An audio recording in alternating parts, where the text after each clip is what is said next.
Use of both, both Hindi मैंने लिखा दोनों, ठीक।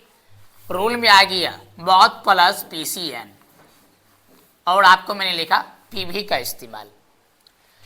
अब पीसीएन का फुल फॉर्म क्या होता है?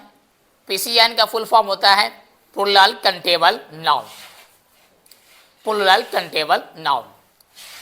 बोथ का मतलब दोनों, मैंने पहले ही पढ़ा दिया। और हमेशा लाइफ में याद रखना है कि बोथ अगर जब भी आएगा तो उसके साथ प्लूरल नाउन ही लगेगा, ना कि सिंगुलर नाउन लगेगा। और जब प्लूरल नाउन लगेगा तो उसके साथ प्लूरल वर्ब का हम प्रयोग करेंगे, ना कि सिंगुलर वर्ब का प्रयोग करेंगे। अब जैसे मैंने लिखा फॉर एग्जाम्पल, मैंने लिखा बोथ पेन्स आर गुड, मैंने लिखा बोथ पेन्स आर गुड। इसकी हिंदी क्या? दोनों कलमें अच्छी है, दोनों कलमें अच्छी है। तो यहां पर ये क्या है? बोथ पेन्स, बोथ के हिंदी दोनों, कलमे के हिंदी पेन के हिंदी कलमे आ गया। अब आर क्या है? ये आपका पी भी आ गया, ठीक। दूसरी बात क्या है कि आप ये भी सवाल कर सकते हैं कि सर वेयर भी तो प्लूरल वर्ब है, प्लूरल वर्ब है, बट क्या है कि हिंदी में देखना है कि है या थे है, ये भी देखना है या थे है। अगर थे रहेगा तो वेयर लगेगा, है रहेगा तो आर लगेगा। जैसे एक और एग्जांपल लेते हैं, कहा जाए क्या? मैंने लिखा both pens were beautiful, were beautiful. अब समझो मेरी बातें को, मैंने लिखा दोनों कलमे सुंदर थी। अब यहां वेयर लग गया तो सुंदर थी, और यहां आर है तो अच्छी है। इसकी हिंदी क्या? दोनों कलमे अच्छी हैं, और इसकी हिंदी क्या? दोनों कलमे सुंदर थे। एक से ज्यादा कलम है, तो अब आप समझ चुके हैं कि जब भी बोथ का प्रयोग करेंगे और उसके साथ जब भी आएगा तो पीसीएन आएगा, और पीसीएन आएगा तो पीवी आएगा। और आपको मालूम है कि पीवी के अंदर कौन कौन सा वर्ब आता है, हम पढ़ा चुके हैं। लेकिन मैंने आपको लिखा बोथ ऑफ यू, मैंने लिखा बोथ ऑफ देम, मैंने लिखा बोथ ऑफ अस, ठीक। अगर both of you, both of them, both of अस भी रहेगा तो भी हम प्लूरल वर्ब ही लगाएंगे, ठीक।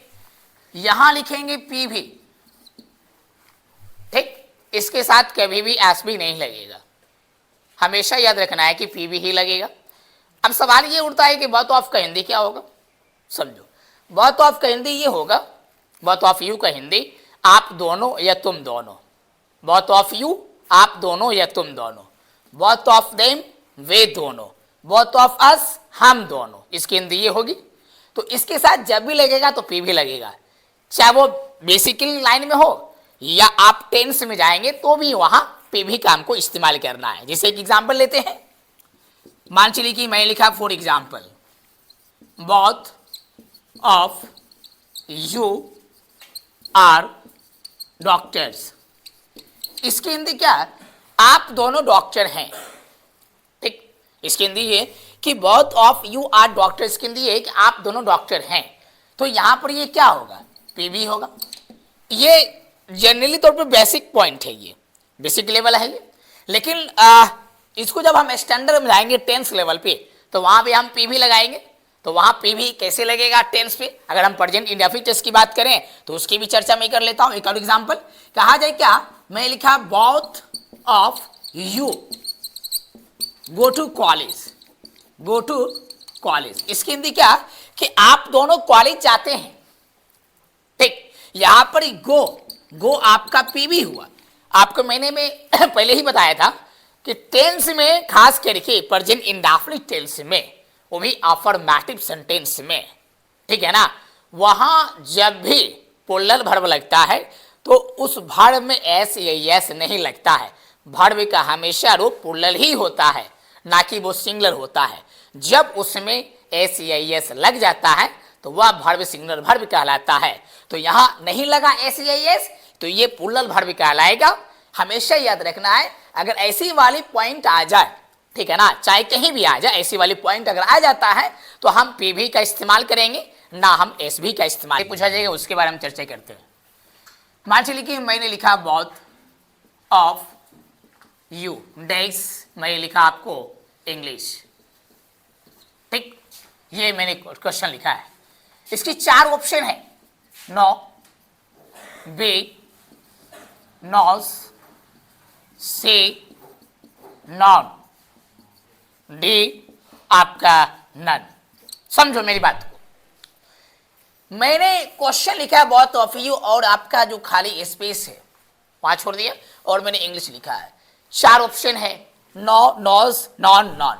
अब समझो मेरी बातों को। मैंने पहले भी कहा है कि जब भी अफर्मेटिव सेंटेंस आएगा प्रेजेंट इंडेफिनिट टेंस में तो 100% है कि वहां V1 लगता है, ना कि V5 लगता है। अगर सब्जेक्ट बोथ ऑफ यू है या मान चलो कोई भी सब्जेक्ट आ जाता है लेकिन प्लूरल सब्जेक्ट आएगा तो पीवी लगेगा। प्लूरल सब्जेक्ट आएगा तो पीवी लगेगा। तो यहां पर ये क्या होगा, नो होगा, इसका इस्तेमाल नहीं। आगे एक और एग्जांपल लेते हैं, गौर कीजिएगा।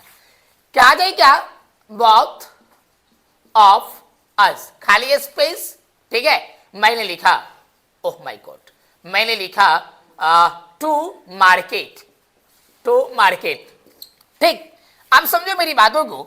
मैंने ऑप्शन ए लिया, गो, ऑप्शन बी लिया, गोस, ऑप्शन बी सी लिया, मैंने लिखा गोइंग, ऑप्शन डी लिया, ये आपका नन। अब समझो मैंने लिखा बोथ ऑफ अस डैश क्या, टू मार्केट। मैंने इससे पहले भी बताया अगर बोथ ऑफ यू या बोथ ऑफ अस या बोथ ऑफ देम ऐसा पॉइंट अगर आता है तो इसमें हमेशा पी भी लगता है, ना कि एस भी लगता है। तो बताइए यहाँ पे पी भी कौन है, ऑप्शन नंबर ए। तो यहाँ पर ए का इस्तेमाल किया जाएगा, ऑप्शन नंबर ए का, गो आ जाएगा। तो इसके अंदर क्या हो जाएगा, both of us go to market. इसके अंदर क्या कि हम दोनों मार्केट जाते हैं। बेसिकली पॉइंट में कहाँ पे क्वेश्चन पूछा जाएगा एग्जाम में, सिंटैक्स चैप्टर में खास करके, उस पर थोड़ा सा ध्यान देना है। मान चलिए कि मैंने आपको लिखा बोथ ऑफ यू, स्पेस मैंने डाला, ठीक है, और मैंने डाल दिया GUILTY गिल्टी, फुल स्टॉप। इसकी 4 ऑप्शन है। ऑप्शन ए वेयर का इस्तेमाल, ऑप्शन बी एज का इस्तेमाल, ऑप्शन सी वाज का इस्तेमाल, ऑप्शन डी नन का इस्तेमाल। अब समझो, ठीक, बोलना है कुछ नहीं, समझना है मेरी बातों को सिर्फ। मैंने लिखा both of you dash guilty लिखा है। ऑप्शन 4 है वेयर, इज, वाज, नन। अब मैंने इससे पहले आपको टॉपिक में बता दिया था कि जब भी बोथ ऑफ यू आएगा तो प्लूरल वर्ब ही लगेगा, पीवी जिसको कहते हैं, सिंगुलर वर्ब लगेगा नहीं। तो आपको ऑप्शन में नजर आ गया कि पीवी कौन होगा, इसमें नजर आ चुका है। तो आपका ऑप्शन यहां पर ये आएगा, क्योंकि आपका आर भी क्या है, पीवी है, वेर भी क्या है, पीवी है। बट हमको ऑप्शन में देखना है कि ऑप्शन में क्या आ रहा है। बहुत सारे बच्चे ऐसे भी सवाल कर सकते हैं, अगर ऑप्शन में दोनों आ जाए, ये भी आप सवाल कर सकते हैं कि ऑप्शन में आर भी आ जाए, वेर भी आ जाए, तो वहां पर हमको क्या करना है। अगर उस तरह का ऑप्शन आ जाएगा, गौर कीजिएगा, अगर नोट करके समझो मेरी बातों को, अगर उस तरह की ऑप्शन आ जाए 4, गौर कीजिएगा, जैसे मैं बता रहा हूं, ऑप्शन नंबर ए, मान चलिए क्या एयर लिया, आर लिया, ऑप्शन नंबर बी वेयर लिया, ये आर और ये वेयर, सी नंबर आ जाओ, ये मान चलो कि वाच का इस्तेमाल किया, और ये मान चलो क्या नन का इस्तेमाल, ये नन का इस्तेमाल नहीं, बल्कि यहां पर मान चलो क्या कि ऑप्शन ये ए और ये बी, ठीक है, मैं लिख दिया ए एंड बी, और ऑप्शन नंबर ए, अब इसमें आ जाएगा नन। ये तुमको क्वेश्चन जब भी पूछेगा ना 5 वाली ऑप्शन, ठीक, ये 5 वाली ऑप्शन जब भी पूछेगा ना तो तुमको बड़ा एग्जाम में पूछेगा। लेकिन तुम्हारे एग्जाम में मैट्रिक, इंटर, बोर्ड जो एग्जाम होता है उसमें आप देखे होंगे कि 4 ऑप्शन ज्यादा नहीं रहता है। आप क्लास 10 एग्जाम दिए, इंटर में दीजिएगा, बहुत सारे बच्चों को आप देख रहे हैं इंटर में एग्जाम भी दे रहा है, मैट्रिक भी एग्जाम होने वाला है 17 फरवरी से, इंटर एग्जाम कंप्लीट है और 17 फरवरी से एग्जाम होने वाला है। लेकिन है क्या कि उस बच्चे से भी जाके पूछेगा ना तो 4 ऑप्शन आता है, 5 ऑप्शन आता नहीं। अगर डबल वाली बात करेगा तो बड़ा बड़ा एग्जाम में बात करेगा, बड़े बड़े एग्जाम में, जैसे एनडीए, एयरफोर्स, सीजीएल, एमटी, या से एसएससी, ये सारे एग्जाम में बातें करेगा, अदरवाइज बात करेगा नहीं। इसलिए आप क्या है, तो यहां ऑप्शन जानते हैं क्या आएगा, यहां ऑप्शन क्या आएगा, डी। यहां ऑप्शन क्या आएगा, डी आएगा। क्या आएगा भाई, डी आएगा। क्यों, क्योंकि यहां दोनों पीवी आ चुका, आर भी पीवी है, वेयर भी पीवी है। और जब भी आपकी ऑप्शन में आएगा ना, जब भी कोई क्वेश्चन आएगा, तो क्वेश्चन जब आने के बाद ऑप्शन जब भी आएगा तो 4 ऑप्शन आएगा, और हमेशा याद रखना है कि 4 ऑप्शन में कोई एक ही ऑप्शन सही होगा, डबल ऑप्शन सही तो होगा नहीं, ये हमेशा याद रखना है। बाय चांस कभी कभी क्या होता है कि 2 ऑप्शन आंसर रहता है भी, लेकिन ऑप्शन 2 है उसके आंसर में, तो लास्ट में दिया रहता है ए एंड बी, या बी एंड सी, या सी एंड डी, ऐसा भी दिया रहता है। तो इस तरह से काम करना पड़ता है।